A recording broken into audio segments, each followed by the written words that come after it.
Haalli jiruu biyya namaa barnoota waa hedduu nama barsiisaa.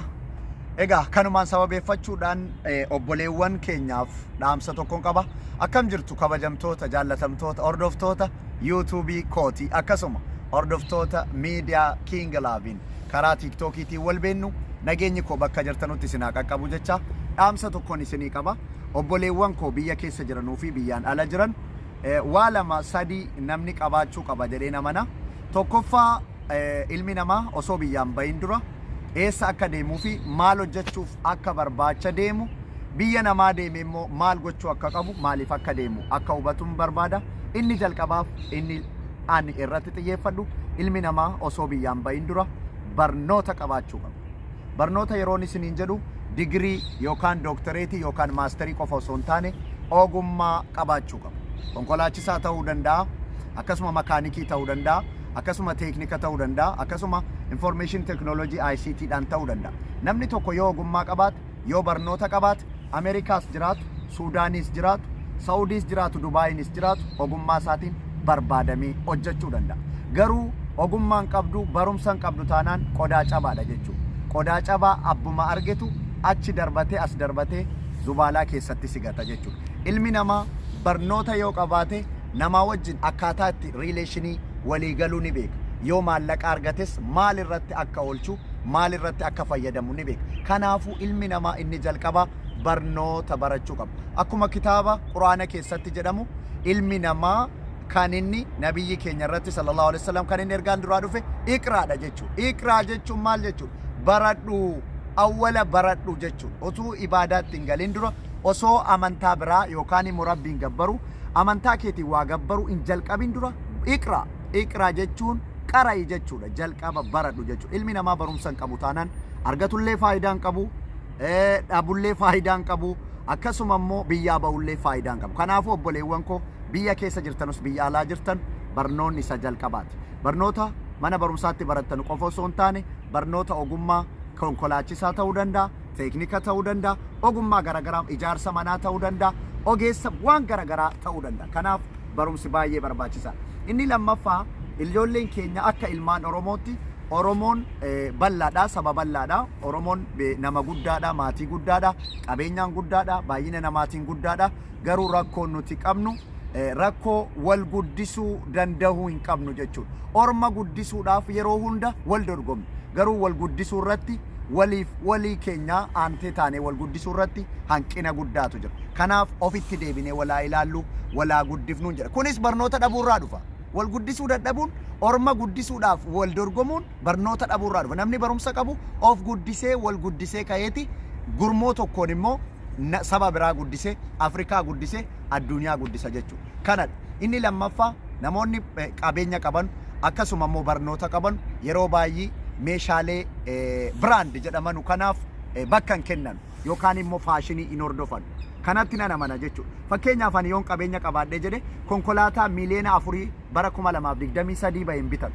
Konkolaataa nadaajii hin nyaanne, biinzeela hin nyaanne bara 2003 Jaappaanii kan waggaa dheeraa na tajaajiluu fi kan waggaa dheeraa biraandii ta'e. Maaliif jennaan an konkolaataa biraandiitti namanu. Anumatu biraandii.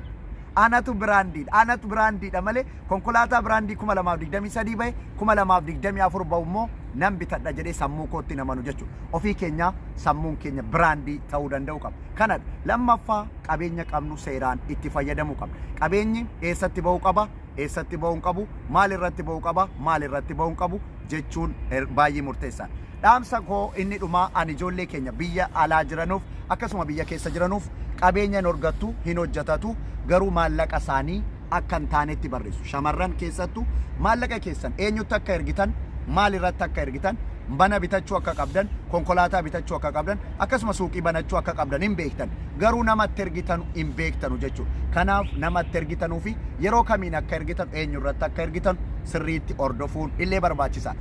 Inni kaan bashannanuu jechuudha. Bashannanuu yeroo keessan, yeroo firii keessan ilmi namaa sammuunsaa boqochuu barbaada, bashannanuu barbaada, hiriyaasaa wajjin kolfee taphachuu barbaada. Garuu bashannanuun keessa achi darbe kun gaarii miti. Bashannanni yeroo qaba jechuudha. Yeroo hojjettu hojii hojjettaa, yeroo bashannantu hin bashannanta. Garuu gaafa bashannantu sana waan humna keetii olii yeroo keetiif fedhii keetiif jettee waan humna keetii olii bittee maallaqa kee qisaasuu osoo hin taane yeroo biyya namaa jirtu hojjattee biyya kee keessatti galtee kan firri kee si beeku, kan aaliin kee si beeku, kan haati abbaan kee, akkoon kee, akaakayyuun kee si beeku, kan aaliin ollaan kee, gosti kee, qacceen kee si beeku, maatii kee biratti waan guddaa hojjattee yoo bashannante gaariidhaan jedha.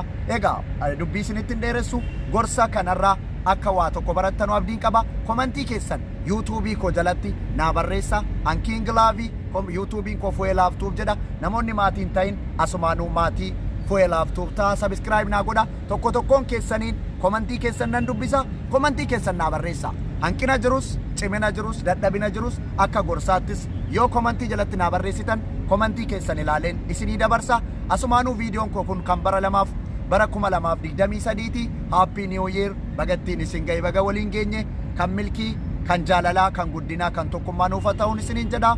Love you. Bye. Waluu barbaadu.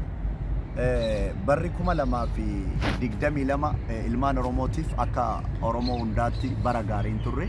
Bara gaddaa, bara gadadoo, bara boo'ichaa, bara lammiin keenya itti dhumaa ture, bara ummanni keenya gubamee, barri keenya, gosti keenya, lafeen keenya itti caccabee akka qoraaniitti gubamedha. Barri 2022 amma immoo barri 2023 bara jaalalaa, bara tokkummaa, bara boo'ichaa osoo hin taane bara moo'ichaa, bara gaddaaf gadadoo osoo hin taane bara gammachuu, akkasuma baratti injifannuu fi bara bilisummaa itti goonfannu akka nuu ta'u hawwii kooti.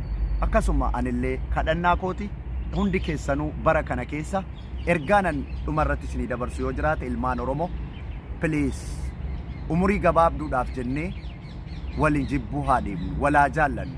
Umuriin keenya na jaallattanus, na jibbitanus, umurii koorraa guyyaa tokko itti naa ida'uu hin dandeessanu.